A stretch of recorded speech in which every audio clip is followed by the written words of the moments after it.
अस्सलाम वालेकुम, आप देख रहे हैं प्रोग्राम द टॉक शो और मैं हूं बतूल राजपूत। आज के प्रोग्राम में एक अहम सियासी और कानूनी तौर पे पाकिस्तान के सियासी मंजरनामे पे एक ऐसी डेवलपमेंट हुई है जो कि हम एक्सपेक्ट कर रहे थे किस तरह हो सकता है, लेकिन क्या ये पाकिस्तान की सियासत के लिए एक अच्छा साइन है या ये ऑस्टेंसिबल जो डिस्क्वालिफिकेशन हमें नज़र आई है चेयरमैन पीटीआई के हवाले से, ये पाकिस्तान में सियासत को, जमहूरियत को मज़ीद सादा बना देगी या आने वाले वक्त में हम देखेंगे कि मज़ीद मामलात कोर्ट में जाएंगे। तोशा खाना केस में 3 साल की सज़ा सुनाई गई है इमरान खान साहब को और उनको जुर्माना भी देना पड़ेगा और क्या वो इलेक्शंस में 5 साल तक नहीं जा सकते, उनकी डिस्क्वालिफिकेशन के हवाले से भी बात करेंगे। इससे पहले उनकी तरफ से कई दफ़ा इस्तदा की जा चुकी थी कि इसको ये केस नहीं सुना जाना चाहिए, ये काबिल समात नहीं है, लेकिन इस पर बार बार ही क्लैरिटी आई कि ये सुनना चाहिए और हमने इलेक्शन कमीशन ने जो होमवर्क किया था आज उसका नतीजा भी देख लिया है। लेकिन अब चेयरमैन पीटीआई के पास ऑप्शंस क्या हैं, वो हाई कोर्ट में जाएंगे, वो उनके पास क्या रास्ता है, और ऑन दी अदर हैंड ये जो एग्जांपल सेट हुई है क्या ये मजीद एमपीएस एमएनएस की तरफ जाएंगे, क्योंकि अगर आप तोशा खाना की तफसीलात पढ़ें, उन तहाइफ की तफसीलात पढ़ें तो उसमें तो जजेस भी, जनरल्स भी, जर्नलिस्ट ने भी तोहफे लिए हुए हैं, पाकिस्तान के और वज़ीर आज़म ने भी तोहफे लेके बेचे हुए हैं, तो क्या इसका इतलाक उन पर भी होगा? और नई मरदमशुमारी के हवाले से भी बात करेंगे कि अब तो एक कंसेंसस हो गया तो इलेक्शन मजीद डिले होंगे। मेरे साथ हसन रज़ा पाशा साहब मौजूद हैं और मुजाहिद बरेलवी साहब सीनियर एनालिस्ट मुझे ज्वाइन करें। बहुत शुक्रिया आप दोनों का। हसन रज़ा पाशा साहब, आपसे पहले कानूनी राय ले लेते हैं। सर, मुझे बताइएगा कि एक राय तो ये कि ये एक्सपेक्ट कर रहे थे कि इसी तरह का फैसला आएगा। जी, बिल्कुल। जिस तरह जज साहब जा रहे थे, मामलात सारे, और साथ ही मैं अगर उन्हें ये बात बिल्कुल मैं कहने में हक बजानिब हूँ कि डिफेंस साइड यानी कि चेयरमैन पीटीआई और उनके वकला भी जिस तरीके से जा रहे थे, तो लग रहा था कि शायद इसी तरह ही आए फैसला। आप देखें कि 1 साल हो गया था, ये तोशाखाना वाला केस पेंडिंग था और फर्ज जुर्म नहीं आयद हो रही थी। 6, 7, 8 महीने कोर्ट ने पूरी कोशिश की, उनको बुलाते रहे, वो नहीं हाजिर हुए। फिर जब वो गिरफ्तार हुए 9 मई को, तो उनकी फर्ज जुर्म उन पे आयद की गई। उसके बाद आप देखें कि इलेक्शन कमीशन ऑफ पाकिस्तान की तरफ से 2 गवाह सिर्फ पेश हुए, उन पे जरा की गई, फिर उनकी स्टेटमेंट रिकॉर्ड हुई और 342 की, उसमें उन्होंने एक सवाल के जवाब में कहा कि वो डिफेंस एविडेंस पेश करना चाहते हैं। तो मामला मैं समझता हूँ कि जो इनको हक मिलना चाहिए था, जो नहीं दिया गया, वो ये था कि उनकी शहादत सफाई जो उन्होंने नाम दिए, वो जज साहब ने कहा जी आज ही बुला लें, और वकला ने ऑब्वियसली कहा कि कई एक आध कराची से आना है तो हम कल या परसों पेश कर देंगे, लेकिन वो बजिद रहे कि आज ही पेश करें। और जब वो ना पेश कर सके तो उन्होंने उनकी एप्लीकेशन डिसमिस कर दी इस बुनियाद पे कि ये जो विटनेसेस हैं ये इररेलेवेंट है।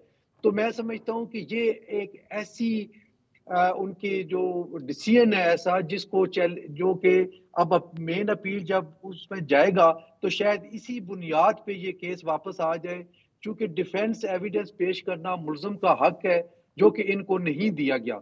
तो ये उजलत के में फैसला किया गया है। तो ये जो प्रोसीजर डिफेक्ट है इसका बेनिफिट पीटीआई के चेयरमैन को जरूर मिलेगा। जी, बरेलवी साहब, आपने कानूनी राय सुनी। 1 साल तक ये केस चलता रहा है, सबको लग रहा था कि इसी तरह का कुछ फैसला आएगा, लेकिन आप भी समझते हैं कि इसमें प्रोसीजरल डिफेक्ट है? हाई कोर्ट में जाने का, सुप्रीम कोर्ट के पास जाने का तो पीटीआई चेयरमैन के पास हक है अभी भी।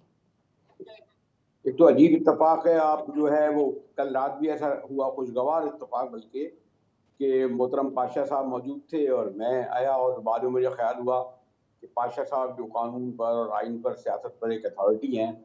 मैं एक तालिब इल्म सहाफ़त का उनसे बहुत ज़्यादा, बल्कि शायद उलझने का लफ्ज़ तो नहीं, लेकिन बहस कर रहा था। अब आप, मुझे क्या पता था कि पाशा साहब मौजूद है, मतलब सिर्फ तो चाहता था, और उन्होंने बड़े अच्छे खूबसूरत तरीके से मुख्तसर तौर पर बहुत टू दी पॉइंट बात की। और वो पॉइंट ऑफ व्यू जो ये कुछ मैं देख रहा था कि एक तरफा तौर पर जो दिया जा रहा है उससे मुख्तलिफ। देखिए, एक तो फिर मैंने कहा कि आप लोग मौजूद हैं पाकिस्तान में या दुनिया में, किसी भी सियासतदान पे कोई भी केस हो, आइन कानून कितना भी कुछ कहे, वो पॉलिटिकल केस ही समझा जाता है। अब भुट्टो साहब की मिसाल है, और यानी बहरहाल फांसी दी, फांसी देने वाले जज से कितना मैनिपुलेट हुआ, क्या वजह है कि 63 साल बाद भी उसको जुडिशियल मर्डर ही कहा जाता है, उसका हवाला नहीं दिया था।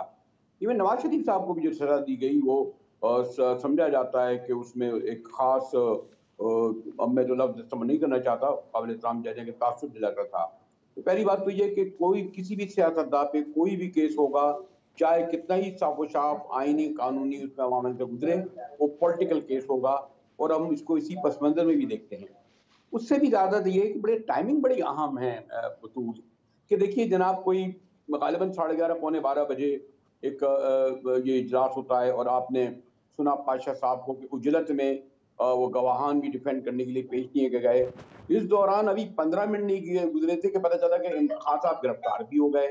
गिरफ्तार ही नहीं हुए बल्कि गिरफ्तार करके अब उन्हें अडियाला जेल की तरफ रवाना कर दिया गया और लाहौर कोट लखपत जेल ले आया गया। तो ये जो सब इतनी तेजी से हुए और उसी वक्त आपको ये भी याद होगा कि मुश्तरका मुफादात काउंसिल का इजलास भी ठीक 12 बजे था, जिसमें ये बहरहाल हम जो कह रहे थे जिसका प्राइम मिनिस्टर इंतखाब हो गया था। तो ये सब कुछ हुआ है, सारे पस मंजर को रखा जाए। उससे भी ज्यादा बात मुझे नहीं पता कि शायद हो सकता है ये पसंद ना आए, तो उससे भी ज्यादा अहम बात यह है कि ये गालिबन एक से कई बार ये आया कि खुद मौसूफ जो जज साहब हैं उनकी पर तो कहा गया, बल्कि मैं अगर मेरा ये ख्याल है कि उसको 48 घंटे गुजर चुके हैं पाशा साहब, और हमारे यहाँ प्रिंट में ये कहा जाता है कि 24 घंटे में अगर किसी की तरदीद नहीं हो तो वो बात दुरुस्त समझी जाएगी। इलेक्ट्रॉनिक मीडिया में अगर 1 घंटे बाद ना हो तो फिर या फौरी 2 मिनट बाद ना हो तो समझा जाएगा दुरुस्त होगी, क्योंकि बड़ा 92 एक बड़ा चैनल है, मोतबर नाम लेना नहीं चाहिए, उस चैनल ने कुछ जज साहब के बारे में उनकी वाइफ के हवाले से एक बड़ी संगीन बात कही थी, और वो मैं शायद दोहराना भी ना चाहूं कि खान साहब को जेल भी होगी और उनके साथ क्या सलूक होगा। ये तवातुर से ये अब तो खैर सोशल मीडिया पे वायरल भी हो रहा है, यानी कुछ हमारे मोहतरम जज साहब उनकी जो है जो बदनीयती कह लें या तासुब कह लें या इंतकाम कह लें, उसका ऑन रिकॉर्ड एक बड़े चैनल पे तवातुर से आता रहा और उसकी कोई तरदीद नहीं हुई। तो ये बहुत सारी चीजें इकट्ठी एक हमारे सामने आई ठीक हैं। है मुजाहिद साहब, यहाँ पे मैं मुझे एक ब्रेक यकीनन लेना है, फिर इसी को कंटिन्यू करते हैं। एक ब्रेक लेते हैं फिर वापस आएंगे।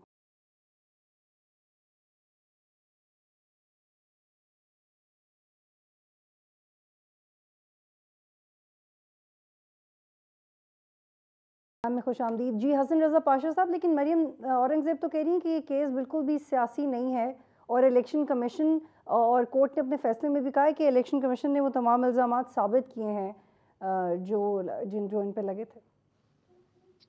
देखिए बात ये है कि जो गोशवारे पार्लियामेंटेरियंस ने सालाना तौर पर उस सालाना बेसिस पे इलेक्शन कमीशन ऑफ पाकिस्तान को सबमिट करने होते हैं, वो कोई एक मामूल की कार्रवाई नहीं है कि बस एक रूटीन मैटर है, बस वो कर दिया और बस दैट इज एनफ, और अगर नहीं किया तो कोई हर्ज नहीं है। आपको याद होगा कि कई दफ़ा कई पार्लियामेंटेरियन सुस्ती का मुजाहरा करते हैं, भूल जाते हैं या वो गोशवारे दाखिल नहीं करते, तो फिर election commission of Pakistan cut off date होती है, उसके बाद उनकी रुकनीत मुअत्तल कर देते हैं। और वो जब तक मुअत्तल होती है, वो चाहे वो प्राइम मिनिस्टर है, चाहे कोई वजीर है, चाहे कोई आम मेंबर है, वो फिर पार्लियामेंट या असेंबली के अंदर नहीं जा पाता अनटिल एंड अनलेस कि वो अपना गोशवारा बाकायदा उस साथ ही एफिडेविट के वो जब सबमिट नहीं करता।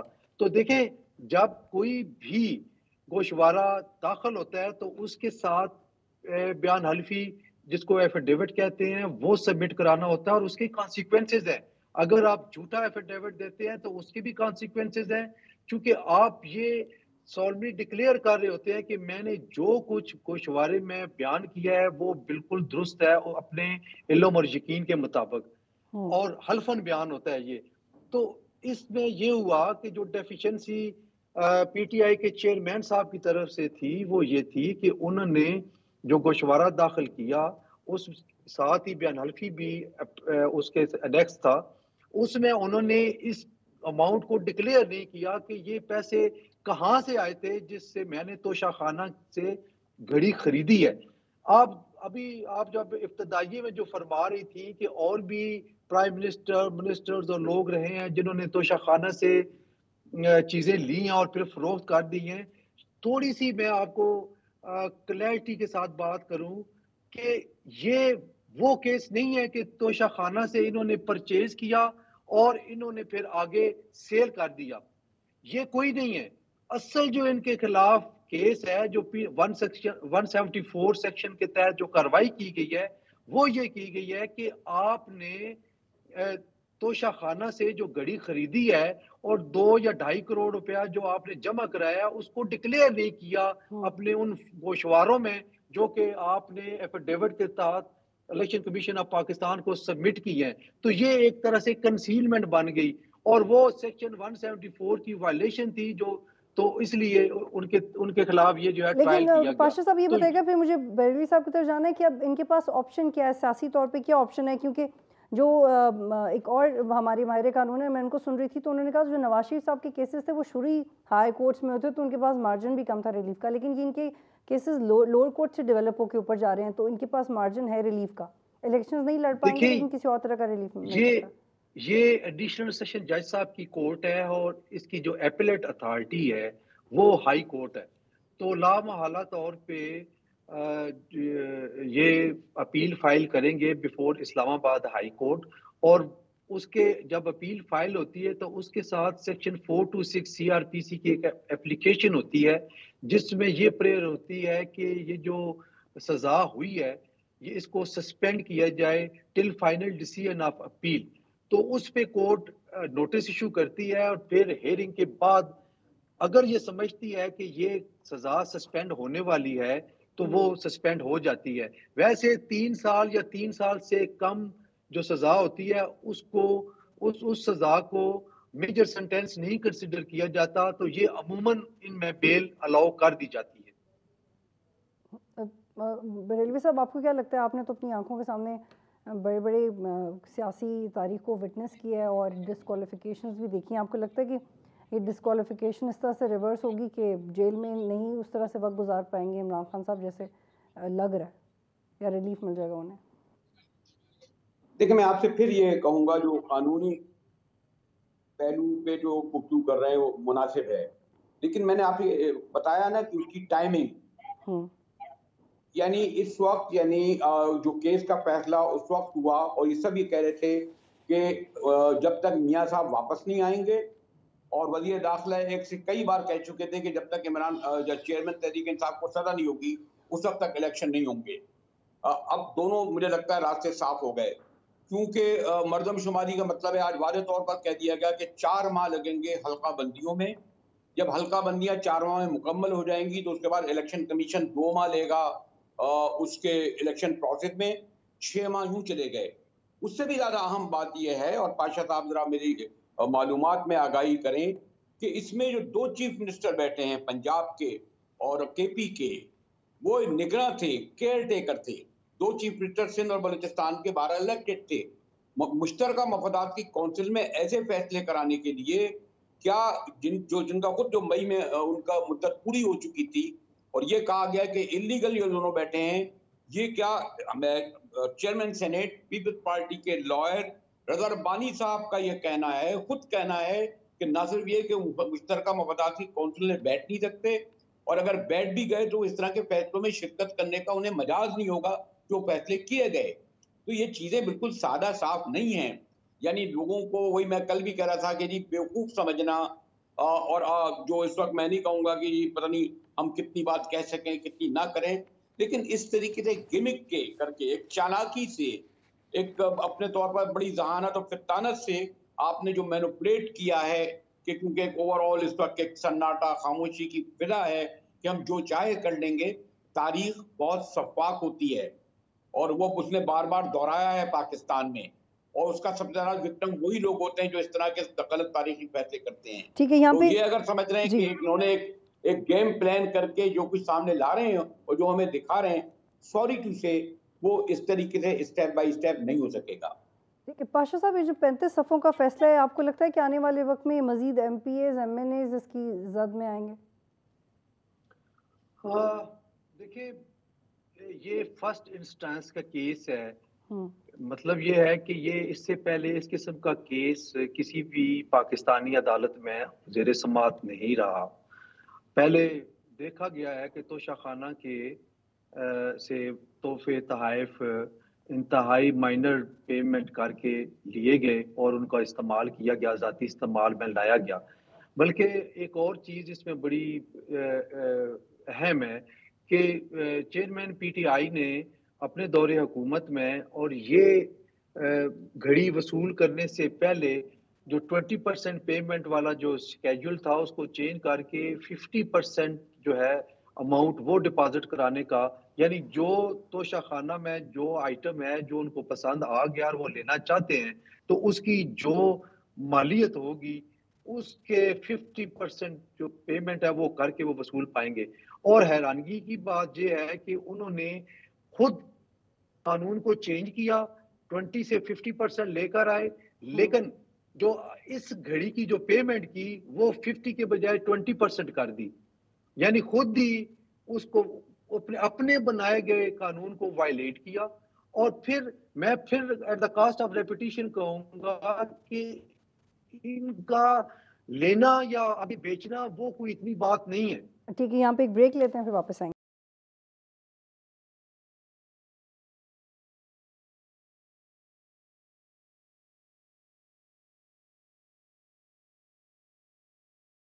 प्रोग्राम में खुश आमदीद।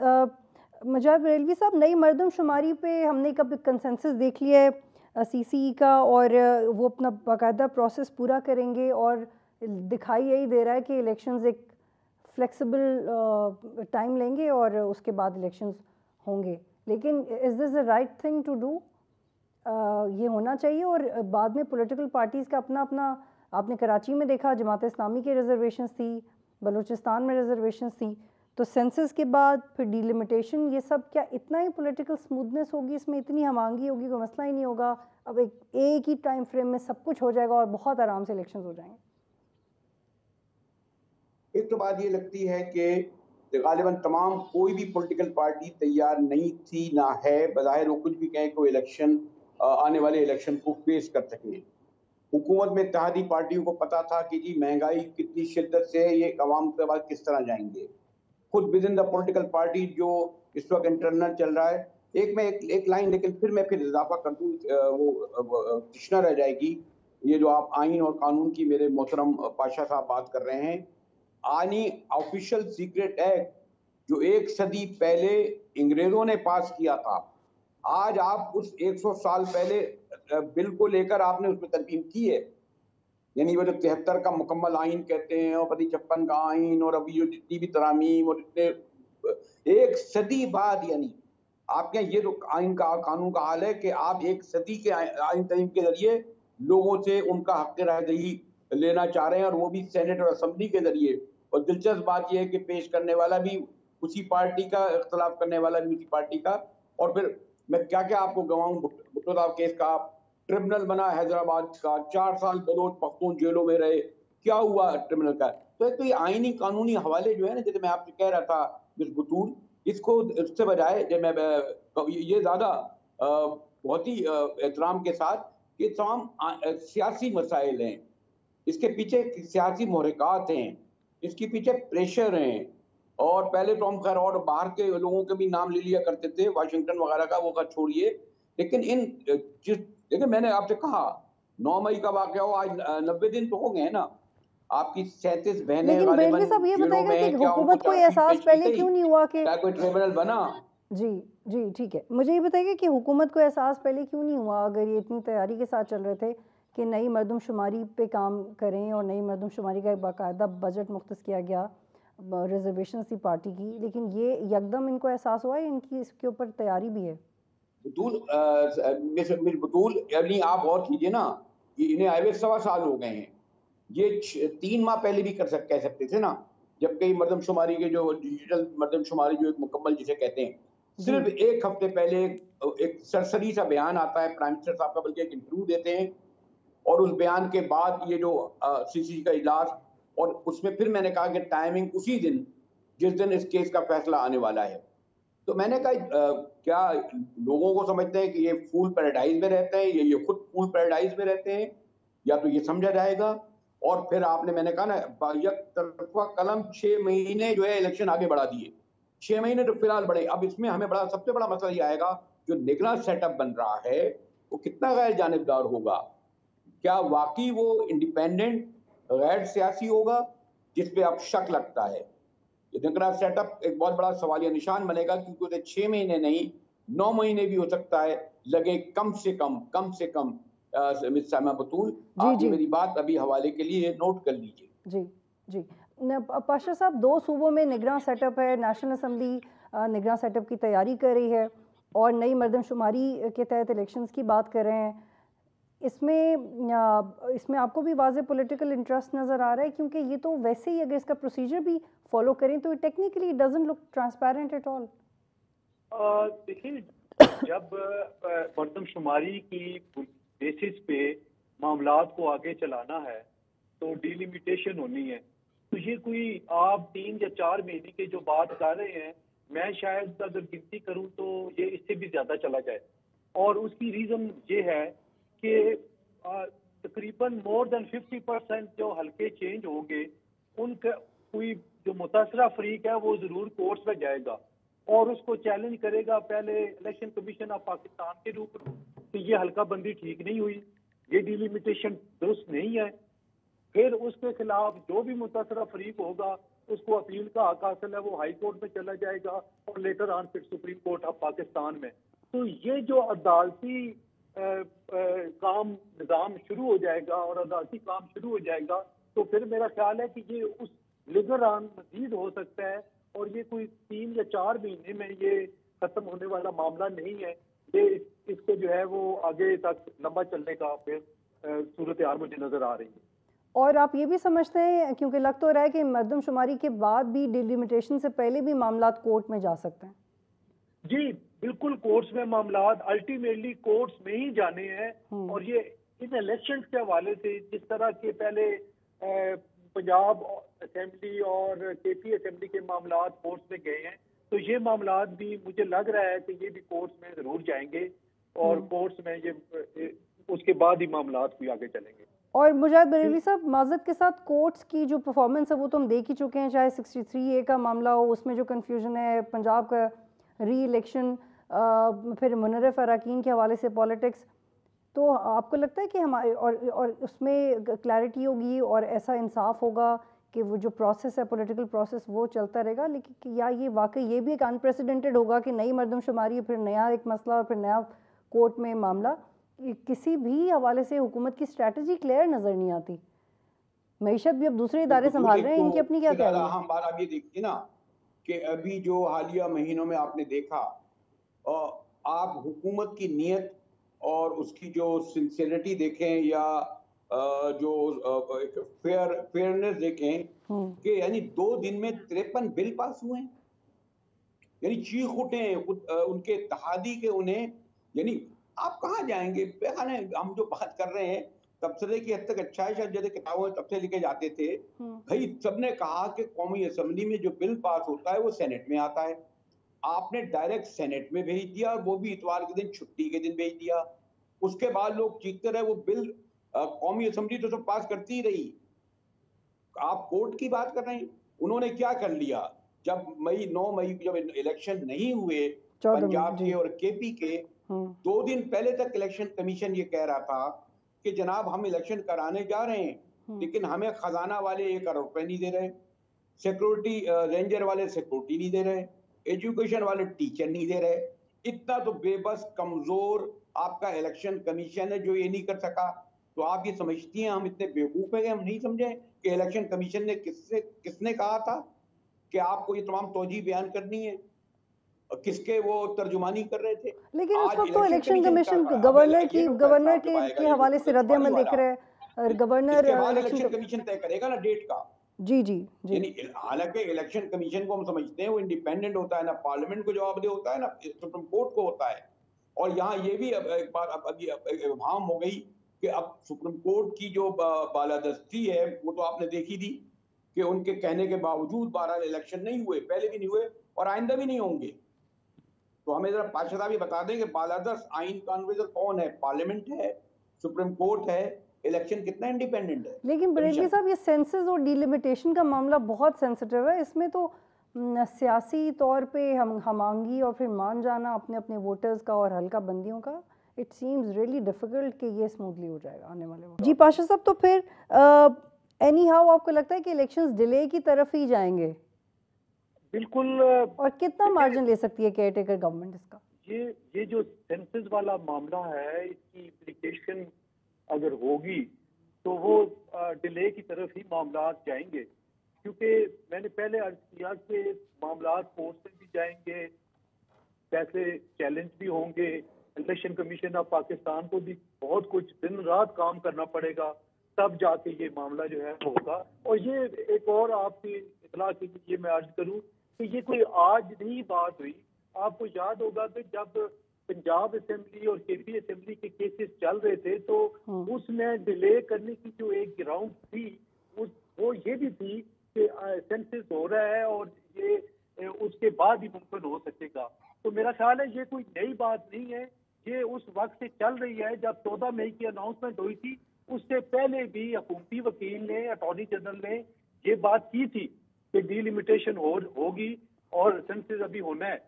तो भी ये बिल्कुल नई नहीं है। आप बेशक वो पुरानी अपने उठा के देख ले, बाजी शरीफ की बात है, तो कितनी पुरानी बात नहीं है। जी, लेकिन ये ट्रांसपेरेंसी वाला फैक्टर है जो ज़्यादा चैलेंजिंग होगा ना। पाशा साहब, ये भी बताइएगा कि जो निगरान सेटअप के हवाले से मुख्तलिफ नाम सामने आ रहे हैं, पहले एक और लिस्ट थी, अब एक और लिस्ट सर्कुलेट कर रही है, हुकूमत किस बात का वेट कर रही है? किस तरह के कैरेक्टरिस्टिक्स वाला इनको चाहिए ओहदेदार? देखें, ये तो पावर पॉलिटिक्स की बात है और आपको पता है कि पावर पॉलिटिक्स जो है वो फिर इतनी खौफनाक होती है कि उसमें फिर कॉन्सिक्वेंसेस नहीं देखे जाते, उसके सिर्फ पॉजिटिव रिजल्ट देखे जाते हैं कि फेवरेबल रिजल्ट देखे जाते हैं।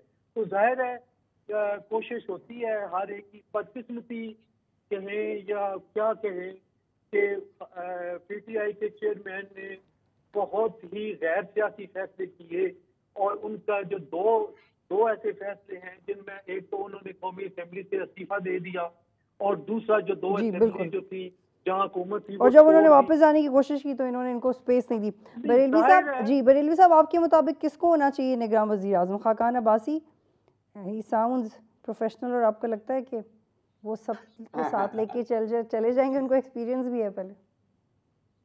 मिस बतूल इस्लामाबाद में आप बैठे हैं, पाशा साहब आप बैठे हैं, हम कराची में इतने दूर उफ्तादा मकाम पे बैठे हैं, हमें कहाँ नाम किसी के पता होंगे सुनगुन में? कोई भी हो वो एक लिहाज से, अब ये फिर बहुत ही मैं मोहतात अल्फाज में कहूँगा, अब तक जो कुछ सियासी मंजरनामा हुआ है उसमें सियासी जमातों का किरदार बशमूल हुकूमत, इत्तेहादी हुकूमत, उनके जो भी जुगाजी, इनका रबर स्टैम्प का काम है। ये लेटर बॉक्स हैं, इनको सिर्फ एक ये जो मैं कहा था, ये बिल कहाँ से आ रहे हैं भाई, ये तो बता दें, ये तो अचानक आ गए थे बिल, कहाँ तैयार होते हैं, उसकी जबान बता रही है। तो ये इनका काम एक ये लेटर बॉक्स का है, मोहर का है, मोहरे नहीं कह रहा मतलब, लगाने का है, और वो जो आएगा वो इनके लिए कबूल होगा। ठीक है, बहुत शुक्रिया। मुजाद बरेलवी साहब ज्वाइन कर रहे थे, हसन रजा पाशा साहब ज्वाइन कर रहे थे। इजाज़त दीजिए, अल्लाह हाफ़िज़।